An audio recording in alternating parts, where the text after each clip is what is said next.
Welcome to the Slop Farm. Enjoy the video. In this video, I will show how to buy USD in MetaMask. Open MetaMask, unlock your wallet, and confirm you are on the correct network before proceeding.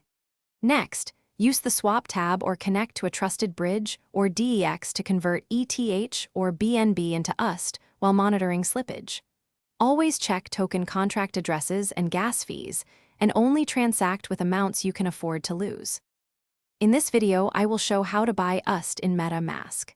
Navigate to the Swap tab, select the token you want to trade from, and choose USD as the destination token. Adjust slippage and review quotes from multiple sources before selecting the best rate. Approve the transaction in MetaMask and wait for confirmation, then view your USD balance in the wallet and optionally add the token manually if it does not appear. In this video, I will show how to buy USD in MetaMask.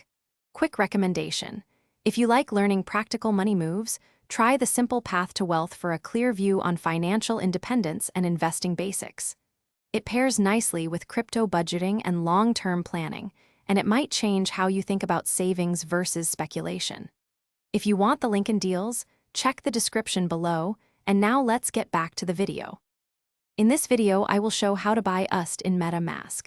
Connect MetaMask to a reputable DEX or bridge, choose the correct source chain, and authorize the connection. Swap your native token for USD or bridge assets across chains, confirming each step and gas fee prompts. Keep good security habits like using hardware wallets for large amounts and double-checking URLs and token contracts to avoid scams or fake tokens during the process. Thanks for watching. Consider subscribing if we helped you today.